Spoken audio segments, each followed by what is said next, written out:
Today, we are at the beginning of a historic discovery. We are going to spend 8 days in total darkness to explore the exact depth of Krubera Cave, which scientists consider to be the deepest cave in the world. We are even hoping to discover new animal species that have been isolated in this subterranean world for millions of years. During this expedition, we are going to cover a distance of almost 5 kilometers, and every one of us will lose 10 kilograms on average. Curiosity brought me here, but it is too risky. Let's descend to the deepest point of the world's deepest cave. The explored part of Krubera is 2,199 meters deep, but its true depth is still a mystery. The last update to its map was over a decade ago. Now I'm going to secure myself. I'm going to put this Jumar here to be secured again. I'm going to tie this new station's rope to my stop descender to descend further. I'm good to go. I'll take this securing point off. Jumar, take it off. Time to descend. At the cave's deepest accessible point, there lies a dangerous siphon never passed until now. Yet our goal with the Russian speleologist team is to push further. I even signed a contract accepting that this expedition could literally cost me my life. For over 20 years, Crimean Federal University lecturer Gennady Samokhin has worked on this cave. The hardest part is always the entrance part. I've been training for over a year to join this expedition and document it. During these shoots, I'll come face to face with life-threatening situations on 4 separate occasions. Time to connect to this station. I'm gonna secure myself first. Now I am connected to 2 securing points. Any mistake can be fatal.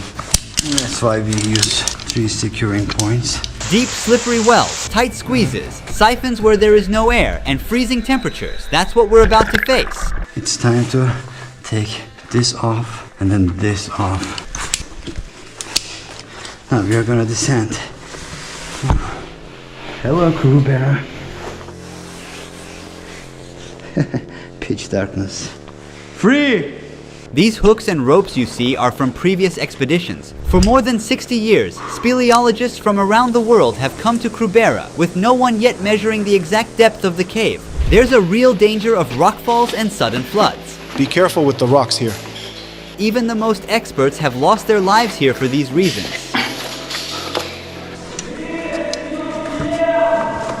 Okay. With the help of NVIDIA Studio and GeForce RTX GPUs, we've brought the first ever detailed 3D map of Krubera Cave to life. More on them later, but on this map you can see 5 main camps at different depths of the cave where we'll sleep. The camps are set up in a way that they are only 8-hour moving distance far from each other. We move 8 hours a day, then rest. Just because we're descending one after the other doesn't mean it's only us. We're actually a team of 2 groups, 11 people in total. And right at the beginning, I started to tangle myself. Because of confusion, I forgot to put my stop descender on and carelessly unlocked my most vital securing point. Now I'm relying on the Jumar, the weakest securing point. It works fine as long as I stay upright, but if I squat a bit too much, it fails. I forgot one thing. I need to adapt quickly if I want to make it out alive. I'm gonna put my securing point because I forgot to put the sander. Alright. When you're on the rope, it's just you and the rope. You're all alone. Nobody can see the mistakes you could make and really help you.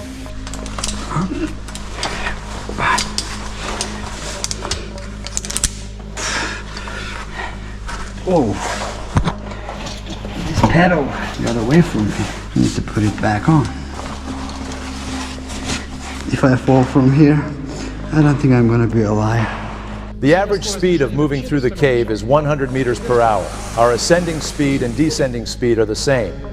We also carry our bags with us in the cave. The temperature is only 3 degrees Celsius, so being here is not different from being inside of a giant fridge. Hey man. Hey, how are you? You feel cold already? Not yet. There. You okay? This is where a sheep met its tragic end, falling from the lush valley above down hundreds of meters into the darkness below. The sheep is under the soil. They covered it because they wanted to prevent the smell. Now we are about to get through a tight squeeze. As its name suggests, you have to make yourself as small as possible and crawl inside. Let it go. I'll go after it.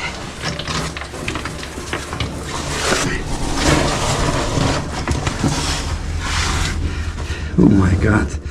How will I do this? I have to go sideways like this. Krubera Cave is in the Arabica Massif of South Caucasus, 15 kilometers away from Black Sea.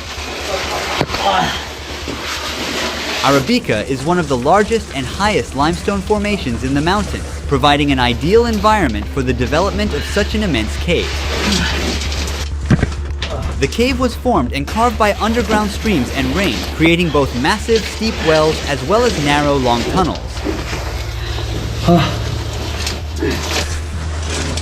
Make myself smaller. Scientists believe Krubera is 5 million years old and it continues to be shaped even today.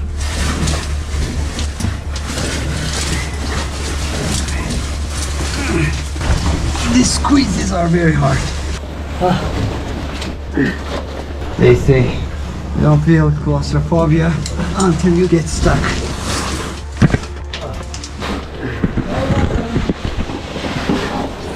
Just because you are a nature person, don't come here to a place like this, especially to Krubera Cave, where Earth welcomes you with its narrow meanders.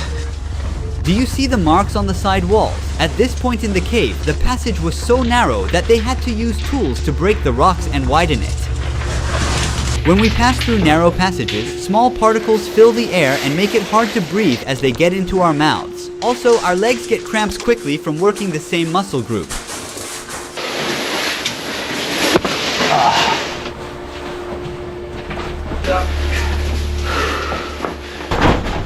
It's better if you go slow.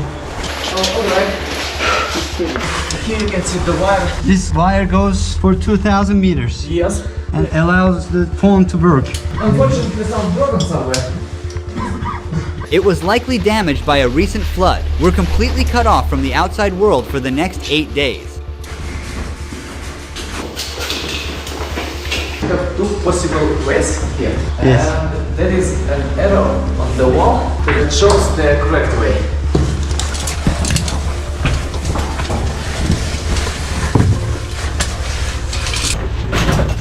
That's the way to go. Oh yeah. I'll take the arrow. Oh.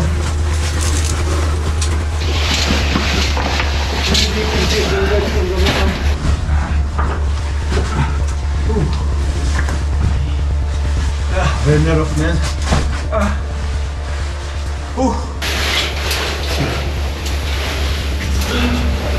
Is useful for the transport bags. So you don't have to carry the weight of the bag. Rope carries it for you. And you move it like this. Yeah. And also use your long stroke to set for safety. Falling through these rocks could injure us. Okay. We have to be connected to the rope as well. You don't want to be here. I want to cut the hook like so. You don't want to be here. I want to cut the hook like so. I was almost gonna fall. This thing saved me. It's so wet. It's slippery. It's like a zip line. I just assumed that it's not dangerous. All right.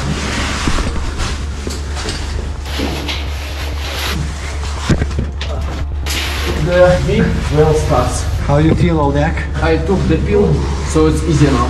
What type of a pill? A painkiller. It has been a long way. We're about to arrive at the first camp. If you see, this is the big well, 105 meters.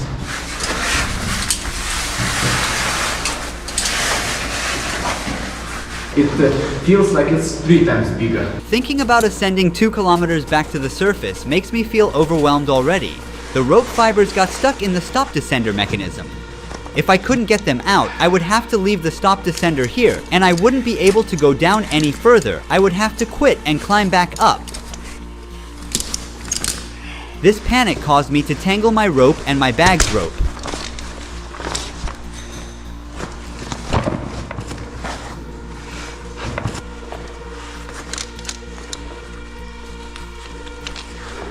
Free. We did about 70% of this well. Which is like how many meters? 80 meters, I guess. This place is really scary now. My headlamp does not even lighten up beyond my shoes. All I can see is endless pitch darkness, which makes me a bit uneasy. At least it helps me stay focused on what's right in front of me. It's all about having a little faith. Yeah, I can do this.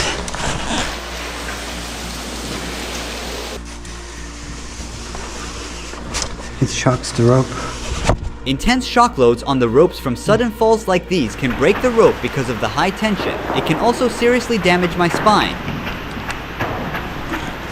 But it doesn't go very smooth.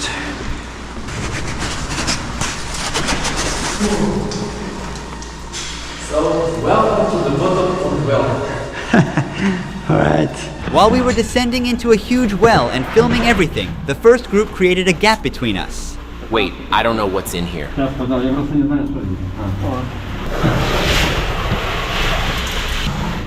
I don't fit here. I'm too large.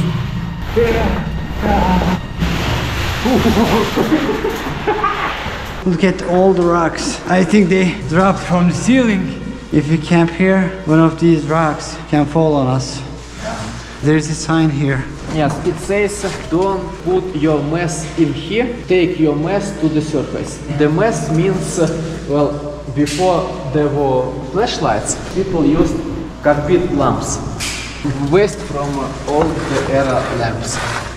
Being the center of interest of speleologists, Krubera has intrigued some daring scientists since the early 20th century. After just 10 hours in the cave, our eyes are bloodshot and our faces are covered with mud. My clothes cling to me, soaked with sweat. We managed to descend another 150 meters more and finally made it to our first camp. We're currently at minus 350 meters from the surface after a solid 12-hour descent, while some of the experienced cavers in the team went straight to camp minus 700. Hurry up, crawl.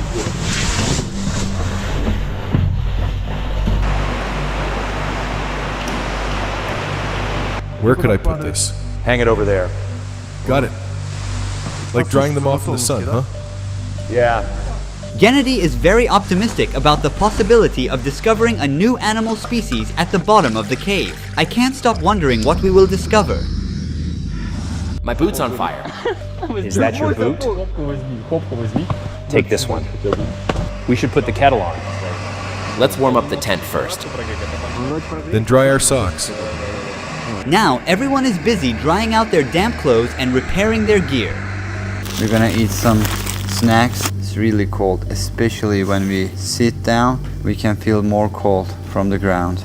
Change our clothes and we will drink this soup, eat some pasta, and sleep, hopefully not get frozen. Кавказская кухня. The most important things are food and fuel for heating, of course. Speleologists spend the maximum amount of calories, up to 8,000 kilocalories a day. It's impossible to fulfill the calories. That's why I say nutrition is very important. Everything I wore has gotten wet and I need it dry by the morning. We have sleeping bags that keep us warm down to minus 10 degrees Celsius. Good morning, everybody. I just woke up and I'm freezing. I completely lost my sense of time. After a sunless morning in Krubera, we shake off our weariness.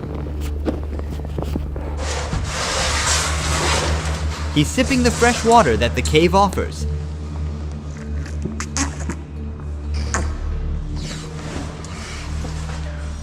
Everybody gears up for the descent.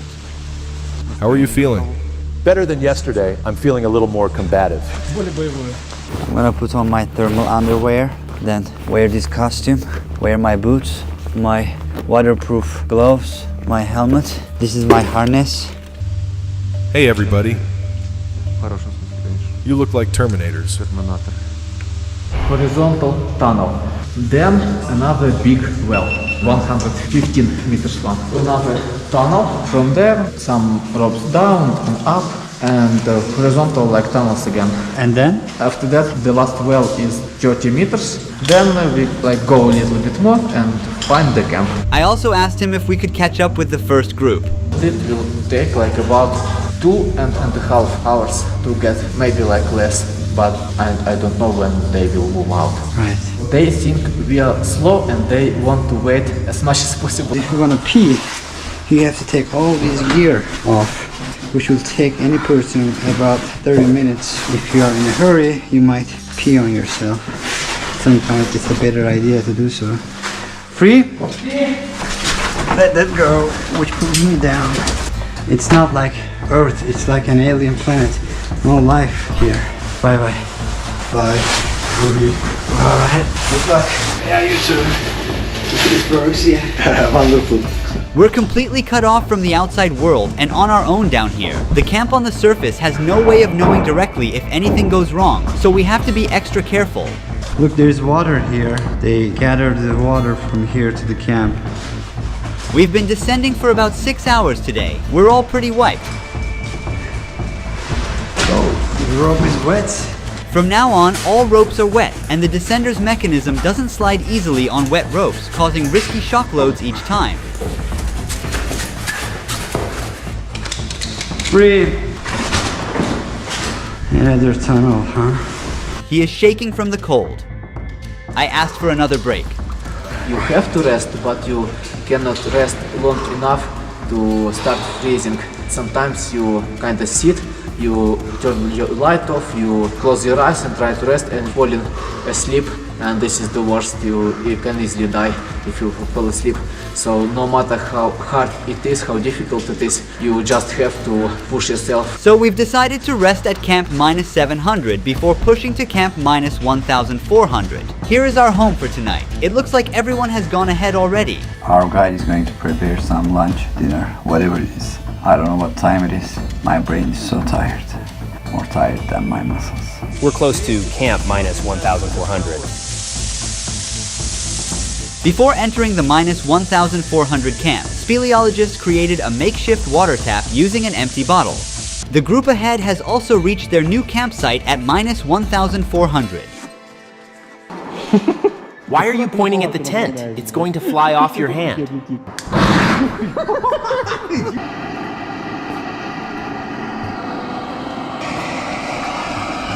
Hello, dear friends. We hope everybody is alive and well. We hope you haven't lost your team spirit. We believe that you will succeed and you will be able to find something beautiful for this underground world. We look forward to seeing you soon. With our love, your friends.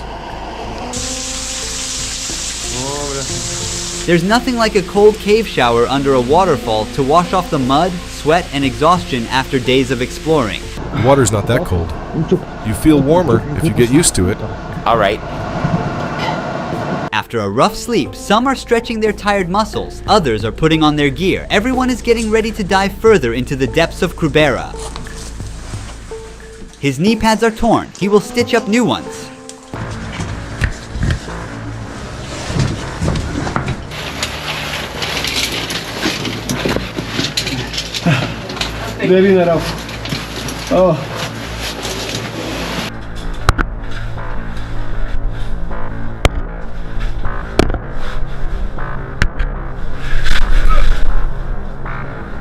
Everybody, let's keep going. This is the right way.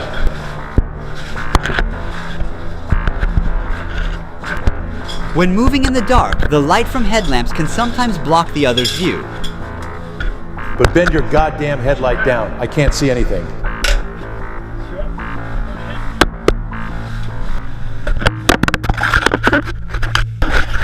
That's enough. I hate this camera. While I was waiting to descend, my headlamp battery ran out. My battery is finished. There's no light. Luckily, I had spare batteries in my pocket. At the very bottom of the cave, we did a topographic survey and we recorded everything with the camera. As we go deeper into Krubera, I wonder how the animals have evolved here in the darkness. So far, I haven't crossed with any creature. But it makes me think where there's water, there's a chance for life to exist. Cave is so wet now. In the cave, your biological clock is always off. Without clock, automatically switch to 40 hours day. 40-hour daytime. Yes, so they like awake for 20 something and sleeping for 16 like something. We've reached the halfway point of Krubera Cave, but we still need to descend another 200 meters to get to the next camp. The cold, tiredness, and being always under artificial light are starting to affect my performance and leading me to make fatal mistakes. At this point, when I was 50 meters above the rocky ground, I accidentally unlocked my last securing point and realized I had to hang solely by the strength of my muscles.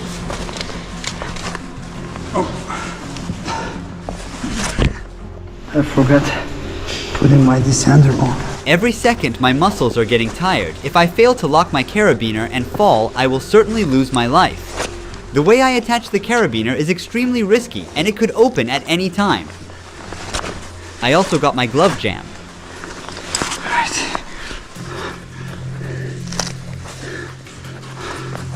It's not looking good.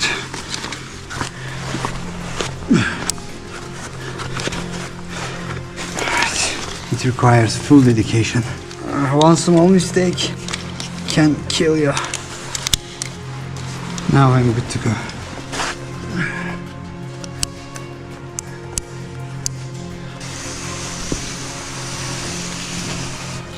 Gotcha.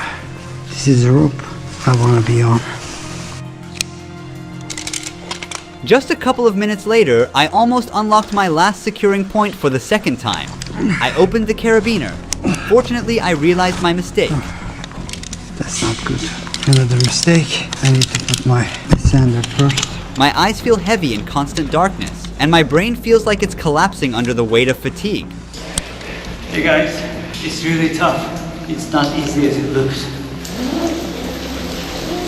There are underwater currents that block the way. Siphons are basically passages that are flooded with underground rivers. Well, everybody, let's go and take a dip. There are dozens of them along our path, and a single wrong move could leave us trapped, out of breath, and facing the terrifying risk of drowning. To help you better understand the challenging conditions in Krubera, we created 3D models of siphon explorations and the map. Blender, as with most 3D softwares, is powered by NVIDIA Studio and GeForce RTX, so we work directly in full detail within the viewport, seeing results instantly without waiting for long renders. On the map, you can see where the siphons begin and end. These water-filled, deep passages are scattered throughout the cave, and we're now starting with a moderately big one. Creating these animations took us 2 weeks, but the advanced technology we used significantly sped up our workflow and helped us to save hours. This caver, as you can see, has attached rocks to himself to prevent floating upwards and striking his body on the ceiling. He could also be swept away by the water flow and get lost in one of the upward leading passages and lose his life. Some of the siphons, like this one, have no air pockets, which means these passages are completely filled with water. Passing through them can take several minutes depending on their length and difficulty. If you can't follow the rope in the siphons and miss it, you can enter the wrong tunnel and you can drown. If your clothes get caught on a sharp stone and you can't get it out in a panic, you can drown. Even if you do everything right, you can still drown if you can't hold your breath long enough.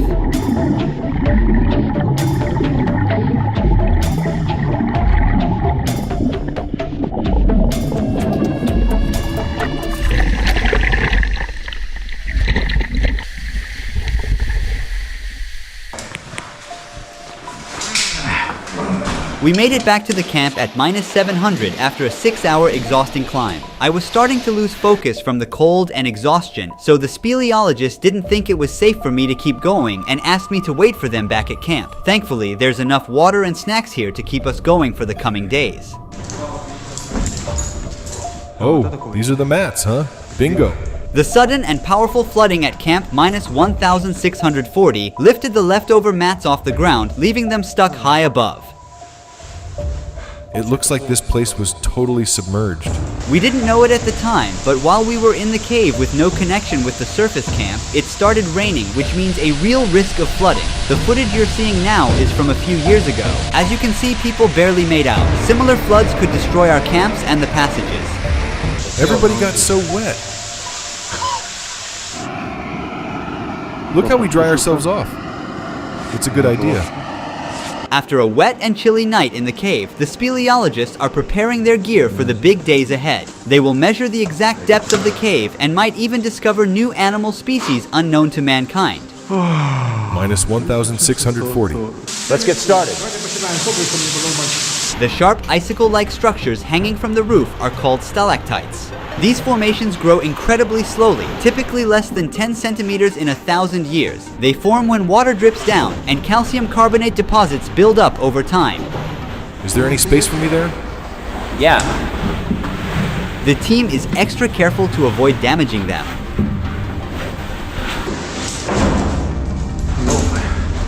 This looks so dangerous. They also became both physically and mentally exhausted.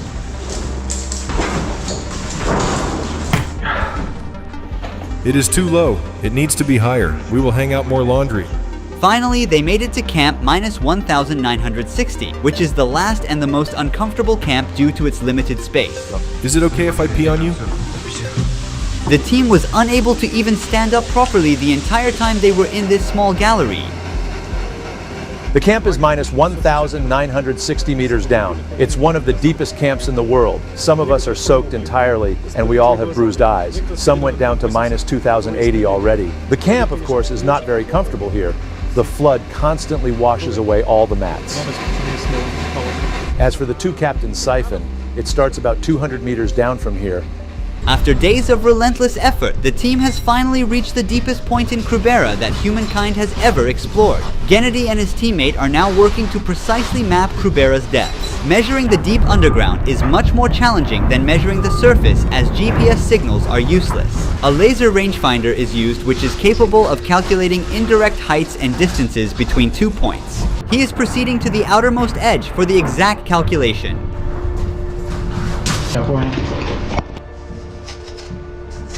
The device has a special compass board and is used with a plastic battery instead of a regular one to reduce magnetic errors.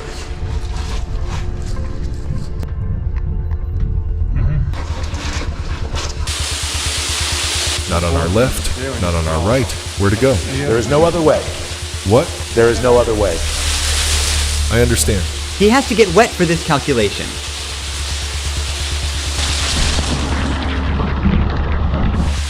Okay. Once they exit the cave, they will make the total calculation and issue an official statement regarding the cave's actual height. They are near the two captains' siphon, the deepest siphon in the world. This is the endpoint. They're preparing the gas tanks to dive into the deepest point of the cave, equipped with a precision measurement device to record the cave's depth. Gennady also carries numerous bait traps. He hopes to discover a new animal species yet unknown to mankind. We have to be careful here. Let's see the results. Let's see if anything lives down there. Now the team is getting inside the siphon's deep, cold, and murky waters.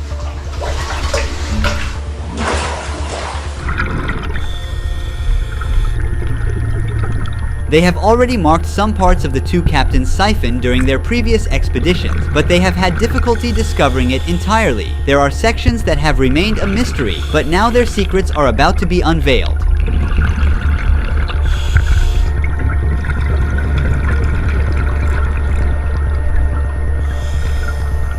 He tied a few bait trap bottles to the rope so as not to lose them. On their way back, they didn't notice it, but the camera captured it. A small, completely transparent animal was lurking in the water. Then another animal showed up, but that also went unnoticed. What is this? These animals are blind due to the absence of light. Fortunately, the team managed to capture an exceptionally unique animal in the trap. They also encountered another highly distinct-looking animal purely by chance. The footage you're seeing has never been captured before. There it is. There is the fish. Let's not lose it. Wow, what is this? Let's get this one right away. If these animals are unique to this cave and have never been spotted before, these findings will be added to the precious library of human knowledge, a significant step for mankind. We have documented them on video. Most of these creatures are transparent as they have evolved in total darkness. But the other creature they pulled from the trap is not a new discovery. It was identified in 2013 and it only lives in Krubera Cave. Its name is Gammarus kruberian. Amazing news. I'm just in shock. I'm realizing that we live in a beautiful world. Depth measurements of the two captains' siphon, and consequently the cave, have also been collected. Could this discovery confirm Krubera as the Earth's deepest known cave and lead to its inclusion in geography textbooks? Now it's time to ascend to uncover the truth about Krubera Cave. Oh my god. How long do you think we will wait then? I think like 1 hour maximum. We had already put our caving suits back on at the time they had predicted they would arrive and patiently waited for them. Yeah,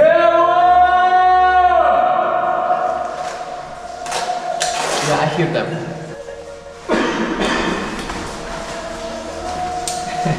They're coming! Yeah, they're coming. We're getting ready to ascend back up 700 meters in 24 hours. The ascent is both the hardest part of a caving journey and the stage where most life losses occur. This phase demands not only significant physical effort, but also sustained focus and precise execution. I hit my head here. Insects started to appear. We are very near to surface. We took our final break for snacks to regain some energy. We have a little way to go. During an 8-day caving expedition, the relentless effort of ascending, descending, and enduring a constant 3-degree cold burns an immense amount of calories. Most of us lost around 10 kilograms over the course of this journey. It's a significant sacrifice we make in the pursuit of new discoveries. This is probably the longest time I've ever been in the cave. Once everyone exits the cave, Gennady Smokin, the leader of the expedition, will evaluate the success of the 8-day mission. He has a very important announcement to share with the world. The daylight, the breeze, the fresh air, the rain, and the scent of plants restore my sense of humanity. Finally, I see the daylight. I feel profound gratitude for being alive. It's water. Now, we are about to discover the most important aspect of this documentary. Can you officially confirm that Krubera is now the deepest cave in the world? We deliberately didn't publish the depth data of Krubera Cave until this interview. This is a very important moment. We wanted the collaborative work we've done with you to culminate in a clear declaration that Krubera Cave is, as of today, the deepest cave in the world.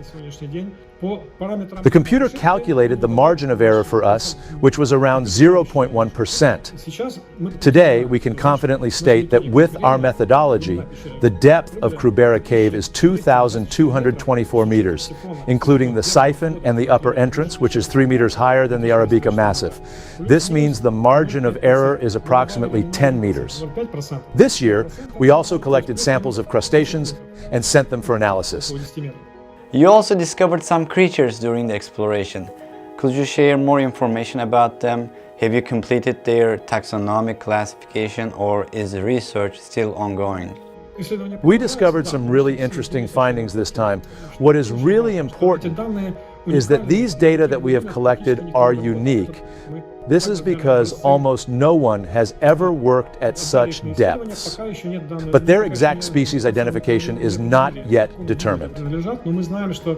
You might remember that at the end of one of our previous videos, I asked for your support for the Krubera project. Thanks to your donations, the exploration of Krubera Cave became possible, allowing us to film these discoveries and share them with the world. More than 188 people took part in the making of this project. Unlike other so-called documentaries on the internet, which often explain already known facts, we documented something entirely new. This project stands as a true documentary in every sense. In the future, we are planning to visit Tristan da Cunha, the most remote settlement in the world. To get there, we will travel 7 days on a cargo ship from South Africa, spend 2 weeks on the island, and return back in 7 days. The nearest settlement there is St. Helena, which is approximately 2,430 kilometers to the north. But everything related to this project is costly. Only your super thanks support could make this rare documentary come to life. I also want to thank NVIDIA for supporting us creating these animations and maps of the Krubera Cave. With the power of GeForce RTX GPUs, we were able to efficiently handle over 30 hours of raw footage with unmatched efficiency and share this Krubera documentary with you. AI-powered video editing with NVIDIA's GPUs saves us a lot of time on big projects like this by handling repetitive and time-consuming tasks for us. As a production team using Blender for 3D modeling and Adobe Premiere for video editing, RTX GPUs speed up tasks like denoising renders and make 3D rendering incredibly smooth. Meanwhile, the ray tracing cores delivered photorealistic lighting and shadows, bringing our 3D scenes to life. On the video editing side, RTX GPUs enabled us to improve audio clarity with AI-driven noise reduction, achieve precise color matching for a consistent look, and dramatically reduce rendering times. GeForce RTX GPUs accelerate over 100 of the world's most popular creative applications, including Adobe Creative Cloud, Blender, Autodesk Maya, Unity, Unreal Engine, and OBS, empowering creators to move from concept to completion faster than ever before. Thanks to NVIDIA for supporting this documentary.